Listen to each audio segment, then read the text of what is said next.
आज हम बात करने जा रहे हैं नौवीं की मैथ है, चैप्टर नंबर 2 है। नौवीं की मैथ है, चैप्टर नंबर 2 है, एक्सरसाइज 2.2 का क्वेश्चन नंबर 3 है। इसमें वो कह रहा है कि find the value of x. हमने क्वेश्चन नंबर 3 के सारे पार्ट्स के अंदर एक्स की वैल्यू फाइंड आउट करनी है in each of the following, यानी कि हर पार्ट के अंदर, क्वेश्चन नंबर के हर पार्ट के अंदर एक्स की वैल्यू फाइंड आउट करो। अब क्वेश्चन नंबर 3 का पहला पार्ट है वो ये है कि log x 64 is equal to 3 है। ठीक है, ये है जी, हमने इसका सोल्यूशन करना है। हम ये कैसे करेंगे? हमें पता है कि log के नीचे जो सा नंबर वैल्यू होती है वो होती है बेस। ये होता है जिसका ये जो सी वैल्यू होती है log के साथ वाली, जब हम इसका log ये इस वैल्यू का हम log ले रहे होते हैं और इज इक्वल टू के बाद जो सी वैल्यू होती है वो आंसर होता है log लेने के बाद का। ठीक है, समझ आ गई आपको? ये बेस है, ये वो वैल्यू है जिसका हम log ले रहे हैं, और ये वो वैल्यू है जो इस पूरी इस पूरी चीज़ का जब हम log ले लेंगे तो ये वैल्यू 3 आ जाएगी। ठीक है, समझ आ गई आपको?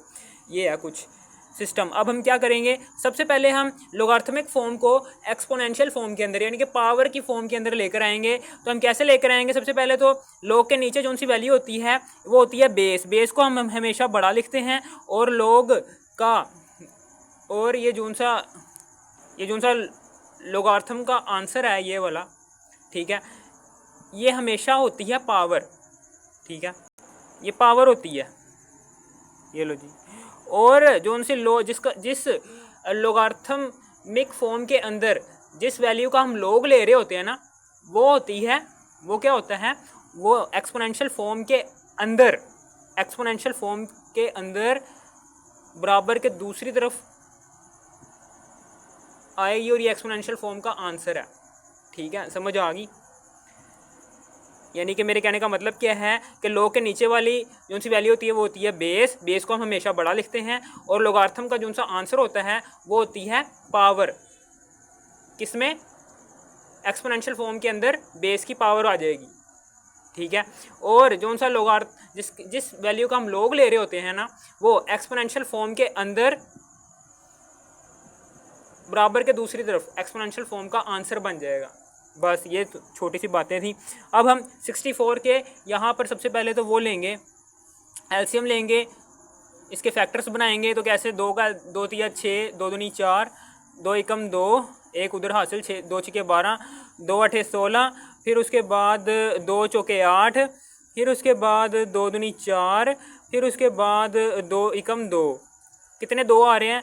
1 2 3 4 5 6 2 आ रहे हैं ना, यानी कि 2 की पावर 6 है। हमें यहाँ पर ये देखें पावर, ठीक है ना, बराबर के दूसरी तरफ क्या है, ये पावर वाली वैल्यू है। हमने इसको भी इसी वैल्यू में कन्वर्ट करना है। यहाँ पर भी पावर आनी चाहिए, लेकिन पावर क्या आनी चाहिए? यहाँ पर भी पावर, बेस की पावर 3 ही आनी चाहिए। ठीक है, अगर बराबर के पहली तरफ बेस की पावर 3 है तो बराबर के दूसरी तरफ भी बेस की पावर 3 आएगी, तो तभी x की वैल्यू हम फाइंड आउट कर सकते हैं, अदरवाइज नहीं कर सकते। हम क्या करेंगे? हम 3 पावर लाने की कोशिश करेंगे। सबसे पहले तो 2 दूनी 4 होता है, और यहाँ पर भी 2 दूनी 4 होता है, यहाँ पर भी 2 दूनी 4, यानी कि 64 के एलसीएम के अंदर 3 दफ़ा 4 आएगा। 3 दफ़ा 4 आ रहा है ना, तो 4 की पावर 3 बन जाएगा। अब ये देखना, 4 की पावर 3 का आंसर देखना, यही आएगा। 4 की पावर 3 का आंसर आया हमारे पास 64 ही बन रहा है ना। तो इसका मतलब क्या है? हम 64 की जगह 4 की पावर 3 लिख सकते हैं। हाँ, लिख सकते हैं। अब ये भी लिख लिया। अब हम यहाँ पर लिखेंगे कंपेयरिंग, आपने खुद से लिखना है, comparing base and power on both sides. ठीक है, हमने दोनों तरफ बेस को कंपेयर करना है और पावर्स को कंपेयर करना है। अब ये देखना, कंपेयर कर दो, तो यहाँ पर हम क्या लिखेंगे? हम यहाँ पर बेस चूँकि इक्वल नहीं है तो इसलिए हम बेस ही एक दूसरे के इक्वल करेंगे, जबकि पावर जोन सी है वो दोनों तरफ इक्वल है, इसलिए इसको लिखने की ज़रूरत नहीं है। ये लो जी, आपका आंसर बन गया। ठीक है, ये चीज़ लिखनी है, comparing base and exponent on both sides, ठीक है। और कंपेयर कैसे करना है, हमने बस बेस को ही इक्वल रखना है, जबकि जो उनकी पावर है वो इक्वल है। यहाँ पर भी पावर 3 है, बराबर के पहली तरफ भी बराबर 3 है, बराबर के दूसरी तरफ भी पावर 3 है, इसलिए इन दोनों को इक्वल, पावर को इक्वल रखने की यहाँ पर ज़रूरत नहीं है। सिर्फ बेस को इक्वल रखो और एक्स की वैल्यू निकाल लो क्वेश्चन नंबर 3 के पहले पार्ट की। अब दूसरा पार्ट कैसे करेंगे, ये भी वैसे ही है कि लोग के नीचे जो सी वैल्यू आ रही होती है वो होती है बेस, बेस को हमेशा बड़ा लिखते हैं लोग, और लोगार्थम का जो सा आंसर होता है वो होती है एक्सपोनेंशियल फॉर्म के अंदर पावर, ठीक है। और उसके बाद लोगार्थम जिसका हम लोग ले रहे होते हैं ना, जिस वैल्यू का हम लोग ले रहे होते हैं वो एक्सपोनेंशियल फॉर्म का आंसर होती है, यानी कि जब हम 5 की पावर x को हल करेंगे हमारा एक आंसर बनेगा, ठीक है। ठीक है, समझ आ गई।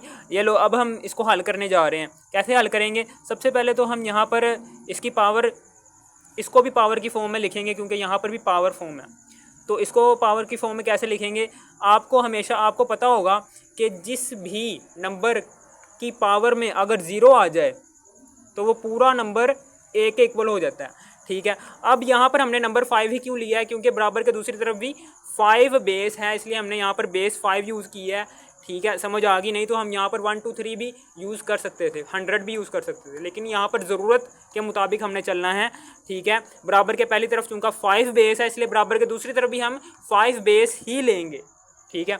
और इसकी पावर हमने 0 रखी है ताकि हमारा आंसर दोबारा से 1 आ जाए। अब हम यहाँ पर क्या लिखेंगे, यहाँ पर लिखेंगे compare base and compare power on both sides, ठीक है, ये लिख लेना। अब ये चूँकि बेस सेम है, बेस को लिखने की ज़रूरत नहीं है, ठीक है, पावर को लिखने की ज़रूरत है। ये लो जी, पावर लिख ली हमने, x = 0, ये लो। पावर चूँकि इक्वल नहीं थी उसको हमने इक्वल रख लिया है, जबकि बेस चूँकि दोनों बराबर के दोनों तरफ सेम है, तो इसलिए बेस को इक्वल रखने की ज़रूरत नहीं है, यानी कि इसको हम ऐसे नहीं लिख सकते क्योंकि हमें नज़र आ रहा है बेस सेम है, तो इसलिए लिखने की ज़रूरत नहीं है। अब उसके बाद ये देखें, इस x को यहाँ पर ऊपर पुट करो, हाँ ये लो जी, पुट कर दिया, x की जगह पुट करो, हाँ ये देखो 5 की पावर 0 बन गया। अब ये 5 की पावर 0 का आंसर हमेशा 1 ही आएगा, ठीक है। ये एक्सपोनेंशियल फॉर्म का आंसर 1 आ रहा है, जो कि जिस लोगार्थमिक फॉर्म के अंदर जिस वैल्यू का हम लोग ले रहे थे वो एक्सपोनेंशियल फॉर्म के अंदर बराबर के दूसरी तरफ आंसर था, ठीक है। अब ये देखें, ये आंसर बन रहा है ना एक्सपोनेंशियल फॉर्म के अंदर, ये देखिए आंसर बन रहा है 1, जो कि लोगार्थमिक फॉर्म के अंदर लोग जिसका हम ले रहे थे 1, ये वही 1 है, ठीक है। समझ आ गई आपको, ये था कुछ थोड़ा सा कॉन्सेप्ट, ये याद रखने वाली बातें हैं, छोटी छोटी सी बातें हैं। अब हम यहाँ पर क्या करेंगे, इधर भी हमने यही करना है। तीसरे पार्ट के अंदर लोग के नीचे जो सी वैल्यू होगी वो बेस है, बेस को हमेशा बड़ा लिखते हैं, और लोगार्थमिक फॉर्म के अंदर जो सा बराबर के दूसरी तरफ वैल्यू मौजूद होती है वो लोगार्थमिक फॉर्म के अंदर आंसर होता है। ये आंसर है, जब हम लोग को हल करेंगे ना इस पूरी वैल्यू को, तो हमारा आंसर 1 आएगा, और ये 1 क्या होगी, एक्सपोनेंशियल फॉर्म के अंदर पावर बन जाएगी। और ये जो सा 8 है, ये 8 जिसका हम लोग ले रहे थे, ये 8 एक्सपोनेंशियल फॉर्म के अंदर आंसर बन जाएगा। जब हम इस पूरे चीज़ को, इस पूरी वैल्यू को हल करेंगे तो हमारा आंसर 8 आएगा, ठीक है। बस इतनी सी बात है। अब चूंकि ये बराबर के पहली तरफ क्या है, एक्सपोनेंट, यानी कि एक्सपोनेंशियल फॉर्म है, पावर की फॉर्म है, तो हम इधर भी बराबर के दूसरी तरफ भी पावर की फॉर्म बनाने की कोशिश करेंगे, और पावर हमारी 1 ही आनी चाहिए, ठीक है। समझ आ गई, ठीक है, समझ आ गई। अब ठीक है, समझ आ गई। अब 1 कैसे आएगी, अब x की पावर 1 है ना, तो 1 लिखो या ना लिखो आपकी मर्ज़ी है, और ये 8 वैसे का वैसे, ये लो जी आंसर आ गया, ठीक है। ये मैंने ऐसा क्यों नहीं किया, यहाँ पर 1 क्यों नहीं लेकर आया, मैं पावर में 1 क्यों नहीं लेकर आया, मैं इसलिए नहीं लेकर आया क्योंकि यहाँ पर x की पावर 1 है। अगर यहाँ पर 2 होती ना, 3 होती, 4 होती, फिर मैं यहाँ पर क्या करता, पावर्स को सेम करने की कोशिश करता, ठीक है। चूँकि यहाँ पर x की पावर है ही 1, तो x के ऊपर 1 लिखो या ना लिखो आपकी मर्ज़ी है, ये x का आंसर आ गया।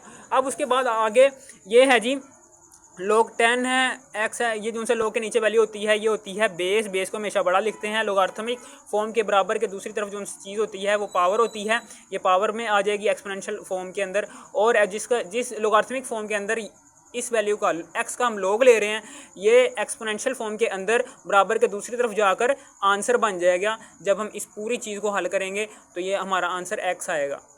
ठीक है, समझ आ गई? ठीक है, ठीक है। अब चूँका यहाँ पर x चूँका यहाँ पर है तो ये वेरिएबल है, वेरिएबल हमेशा लेफ़्ट साइड पर हम लिखते हैं तो लिख देंगे लेफ़्ट साइड पर, और राइट साइड पर हमेशा हमने नंबर्स को लिखना होता है तो लिख देंगे। अब यहाँ पर x की पावर हमने पॉजिटिव में लानी है तो 10 की पावर को हम नीचे लिखेंगे तो ये पॉजिटिव में चली जाएगी। और फिर उसके बाद यहाँ पर जब हम 10 की पावर 3 लेते हैं तो हमेशा याद रखना हमारा आंसर आता है 1000। ठीक है, ये लो जी आंसर आ गया। ठीक है, देखना इस x को यहाँ पर पुट करो, हाँ x को 1/1000 पुट करो, देखना यहाँ पर भी 1/1000। और इधर देखो 10 की पावर -3 है, इसको भी हम ये 10 की पावर -3 को भी हम 1/1000 लिख सकते हैं ना। ये देखो हमने लिखा है कैसे 1/1000, तो इसको भी हम 1/1000 लिख सकते हैं। तो ये एक दूसरे को कैंसिल कर देगा तो आंसर दोनों तरफ सेम ही बन रहा है। इसका मतलब क्या है कि हमारा आंसर ठीक है, हमारा आंसर क्या है, ठीक है। इस तरह से आप आंसर चेक भी कर सकते हैं। ठीक है, कि आपका आंसर सही है कि नहीं है। और हाँ, इसका भी आंसर चेक कर सकते हैं। ये देखें x की इक्वल टू x 8 है ना, x इक्वल टू 8 आ रहा है तो लोगार्थमिक फॉर्म के अंदर हम x की जगह 8 लगाओ। ठीक है, और जिसका हम 8 का हम log ले रहे हैं और ये 1। हमेशा याद रखना जब log के नीचे वाला नंबर और log के साथ वाला नंबर ये दोनों नंबर सेम होना तो हमेशा आंसर 1 आता है। इसका मतलब क्या है, हमारा ये आंसर x जो सा हमने निकाला है एक्सपोनेंशियल फॉर्म को इस्तेमाल करते हुए वो ठीक निकाला है। ठीक है, इस तरह से आप आंसर को चेक भी कर सकते हैं। ठीक है, कोई परेशान होने की ज़रूरत नहीं है। अब हम उसके बाद आगे चलते हैं। क्वेश्चन नंबर 3 का 5वां पार्ट है। इसको log के नीचे जो सी वैल्यू होती है ये होती है बेस, बेस को हमेशा बड़ा लिखते हैं। और लोगार्थमिक फॉर्म के अंदर बराबर के दूसरी तरफ जो सी चीज़ लिखी होती है, ठीक है, जो सी वैल्यू लिखी होती है वो पावर होती है जो एक्सपोनेंशियल फॉर्म में बेस के ऊपर आएगी। और log के साथ जो सी वैल्यू लिखी होती है ये वाली बड़ी करके ये एक्सपोनेंशियल फॉर्म के अंदर बराबर के दूसरी तरफ जाकर आंसर बन जाएगी एक्सपोनेंशियल फॉर्म का। ठीक है, यानी कि आप इस पूरी चीज़ को हल करोगे ना आपका आंसर x आएगा। ठीक है, समझ आ गई आपको? इस तरीके से है कुछ। अब हम इस x को हल करते हैं। चूँकि x तो आंसर नहीं आ सकता हमारा, तो हम क्या करेंगे, इस x की वैल्यू को यहाँ पर पुट करेंगे, x की जगह, ये ऊपर वाले x की जगह, तो हमारा आंसर 3/2 बनना चाहिए। ठीक है, इस तरीके से हम अपना आंसर चेक करेंगे। ठीक है, समझ आ गई? अगर x की वैल्यू देखते हैं हम क्या निकालते हैं, यहाँ पर हमें पता है कि जब हम 4 के फैक्टर बनाते हैं तो क्या बनता है, 2 दूनी 4, 2 एकम 2, यानी कि 2 की पावर 2 बनता है 4 के फैक्टर। तो 2 की पावर 2 लिख सकते हैं हम 4 की जगह, हाँ लिख सकते हैं। इसकी पावर क्या है 3/2। अब 2 की पावर 2 जो सी है वो बाहर मौजूद जो सी पावर है उससे मल्टीप्लाई होगी तो हमारा आंसर आ जाएगा 2 की पावर 3। अब इस 2 की पावर 3 को हम लिख सकते हैं 8 लिख सकते हैं, हाँ 8। हमने x निकाल लिया, ये x आ गया। अब इस x की वैल्यू को हम यहाँ पर पुट करेंगे। चलो जी पुट कर दो, हमारे दोनों तरफ ना आंसर आना चाहिए 1। ठीक है, ये x की वैल्यू को हम यहाँ पर पुट कर दिया, ये लो दोनों तरफ आंसर 1 ही आना चाहिए। अब 4 की पावर 3/2 को जब हमने हल किया था यहाँ पर, ये देखो सारा हमने हल किया ना, 4 की पावर 3/2 को हमारा आंसर क्या आ रहा था, 8 आ रहा था। तो दोनों तरफ 8 मौजूद है तो आंसर क्या आएगा हमारे पास, बराबर के दोनों तरफ 1 आएगा। इसका मतलब क्या, हमारा आंसर बिल्कुल ठीक है। इस तरीके से आप सवाल को चेक भी कर सकते हैं। ठीक है, आंसर चेक भी कर सकते हैं अगर आपको डाउट हो। यहाँ पर देखो log के नीचे जो सी वैल्यू होती है वो होती है बेस एक्सपोनेंशियल फॉर्म के अंदर, और लोगार्थमिक फॉर्म के अंदर बराबर के दूसरी तरफ जो सी चीज़ लिखी होती है वो आंसर जो सा है वो पावर बन जाती है एक्सपोनेंशियल फॉर्म के अंदर, यानी कि पावर की फॉर्म के अंदर। अब ये जो सा 1024 जिसका हम log ले रहे हैं ये एक्सपोनेंशियल फॉर्म के अंदर यानी कि पावर की फॉर्म के अंदर, ठीक है नहीं, इस वाली फॉर्म के अंदर 1024 आंसर बन जाएगा किसका, इस पूरी वैल्यू का आंसर, जब हम इस पूरी वैल्यू को हल करेंगे तो हमारा आंसर 1024 ही आना चाहिए, तभी हमारा आंसर ठीक होगा जो हम निकाल रहे हैं नीचे। अब 1024 जो सा है इसको हम हल करेंगे तो क्या आंसर आएगा, 1024 के फैक्टर बना लो तो 2 पंजे 10, ठीक है, 2 एकम 2, 2 दूनी 4, इसी तरीके से 2 दूनी 4, एक हासिल, 2 पंजे 10, एक इधर, 2 छिके 12। अब उसके बाद 2 एकम 2, 2 दूनी 4, एक हासिल, 2 आठे 16। अब उसके बाद 2 छिके 12, 2 चुके 8, 2 तिया 6, 2 दूनी 4, और फिर उसके बाद 2 एकम 2, एक हासिल, 2 छिके 12, और फिर उसके बाद 2 अठे 16, फिर उसके बाद 2 चौके 8, फिर उसके बाद 2 दूनी 4, फिर उसके बाद आगे 2 एकम 2। यहाँ पर 2 की पावर कितनी आ रही है, 1 2 3 4 5 6 7 8 9 10, यानी कि हम 2 की पावर 10 लिख सकते हैं 1024 की जगह, तो 2 की पावर 10 लिख दो। अब हम नीचे क्या लिखेंगे, नीचे लिखेंगे by comparing on both sides basis and exponents, यानी कि ये चीज़ आपने लिखनी है, ठीक है। नीचे मेरे पास जगह नहीं है इसलिए मैं लिख नहीं रहा, ठीक है। अब हम क्या करेंगे, यहाँ पर चूँकि बेस हम सेम है तो इसलिए हम बेस नहीं नीचे लिखेंगे, क्योंकि हमें पता चल रहा है कि बेस सेम है बराबर के दोनों तरफ, तो हम वो नीचे नहीं लिखेंगे। हम क्या करेंगे, पावर को इक्वल लिखेंगे नीचे, x इज इक्वल टू 10। ये लो, ये हमारा आंसर आ गया, ठीक है। बेस सेम होने की वजह से हमने नीचे 2 इज इक्वल टू 2 नहीं लिखा, चूँकि पावर सेम नहीं है बराबर के दोनों तरफ बेसिस की, तो हमने सिर्फ पावर को ही नीचे लिखा है और कह दिया जी x इक्वल है जी 10 के, ठीक है। अब ये x की जगह 10 पुट करो, हाँ, यानी कि 2 की ये जो सा ऊपर x है ना, इसकी जगह 10 पुट किया तो क्या हमारा आंसर 1024 आ रहा है, देख लेते हैं। 2 की पावर 10 ली हमने, क्या आंसर आया 1024। इसका मतलब क्या है, हमारा जो सा ये x जो सा आंसर आया ना 10, ये बिल्कुल ठीक है। इस तरीके से आप चेक भी कर सकते हो आंसर। अगर आपने एक्सरसाइज 2.2 के बाकी पार्ट्स देखने हैं तो आपने इसी वीडियो के टाइटल पर क्लिक करना है। इसी वीडियो के टाइटल पर क्लिक करने के बाद इसी वीडियो के डिस्क्रिप्शन में जाने के बाद एक्सरसाइज 2.2 के बाकी पार्ट्स भी देखने हैं। अगर आपको इस वीडियो की जरा सी भी थोड़ी सी भी समझ आ गई, इस वीडियो को कर दो लाइक और सब्सक्राइब और शेयर भी कर देना। Thanks for watching me.